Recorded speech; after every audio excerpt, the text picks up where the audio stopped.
All right, so in the family structure section, I want to point out that as we've talked about, the family structures is somewhat irrelevant. It doesn't particularly matter in the development of a child if they have um, two moms or two dads, or mom and a dad, or a divorced mom and dad and step parents and blended families, or even if they have only one parent.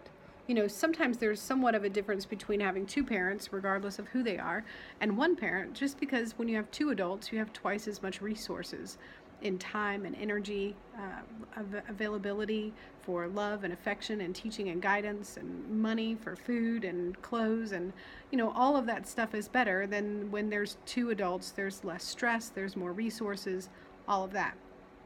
However, there's nothing to say that a perfectly happy, healthy, stable child can't come from a single parent. Um, in the cases of a parent who is estranged or has died, you just have one parent left. Sometimes there are issues that I've seen oftentimes in children who come from a truly single parent environment where the other parent is gone, either because they are estranged or they died. There are often sort of this lingering questions unanswered that children go through, where it's like, well, I don't know who my father was or my mother was. I don't know what I inherited genetically. I don't know what he or she was like. And in the case of estrangement, there are sometimes lingering feelings of abandonment, and the idea of, well, what could my life have been like, or what would my life have been like if that person had been there? By and large, I think a lot of those things can be remediated, though.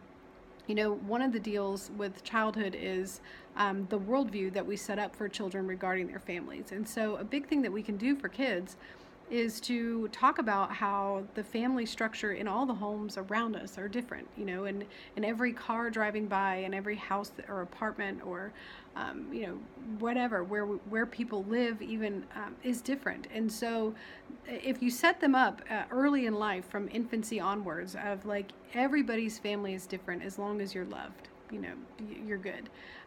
As long as you know who your people are and who your tribe is, it doesn't matter if you have one or two parents, or same-sex parents, or blended four parents, as long as you're loved.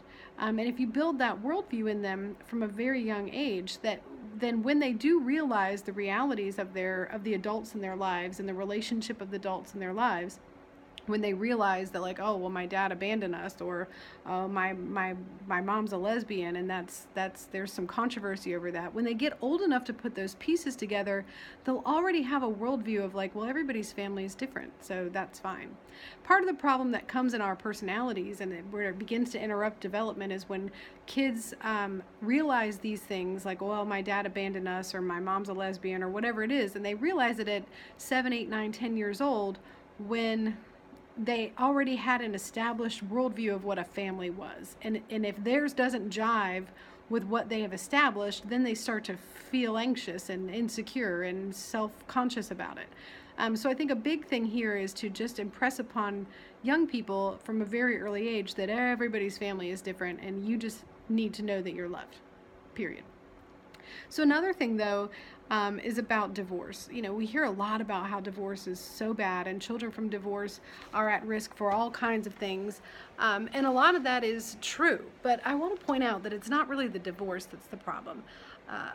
When two people, adults, have children, and they arrive at the conclusion that they need to get a divorce, usually it's been after a few years of hardship and conflict and struggle.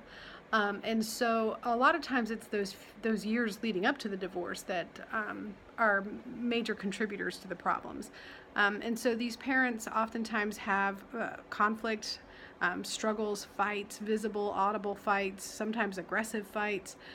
They're also often having those fights because they're not on the same page. They don't agree on the same values or parenting styles, or how to teach a child what's important, that what to clean up and what to put away and what to eat. And all of those things are compromises and understandings that parents have to come to together. And when they can't, those are a lot of the things that fuel the conflicts that lead people to divorce. But when there are those conflicts in parenting, then a lot of times you're also left with a child who's not really sure what to value, or what is it important to put my shoes away when I take them off, or do I really have to eat that broccoli, or and so there's some confusion on what is and isn't important in life, and there's confusion on what a relationship or a healthy relationship should look like. So that happens a lot of times before divorce is even on the table. And then following divorce, of course, you have families who fight. There's custody battles, and oftentimes a lot of animosity between parents. And the biggest, worst thing we can do to children, obviously, I want to say this in case you haven't registered it yet, is to talk poorly about the other parent.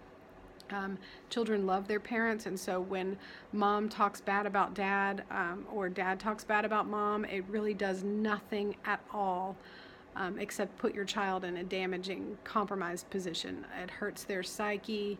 It makes them feel afraid and guilty. I can't caution parents enough against that. If a child is filing a complaint, or if there's something that's hurting the child about a parent, like they're alcoholics or they don't come for their visiting, I think to explain it through love, to say that, well, your dad, your dad loves you, and it's not that he's a bad person or a bad father. It's just that there are other things in his life right now that he really needs to work through, and just leave it at that. This video can't be long enough to explain all the different options, but keeping something very developmentally appropriate and to the point, and avoiding saying name calling, or saying anything that would call into question the love of a parent for a child. Anything like that really needs to be left off the table.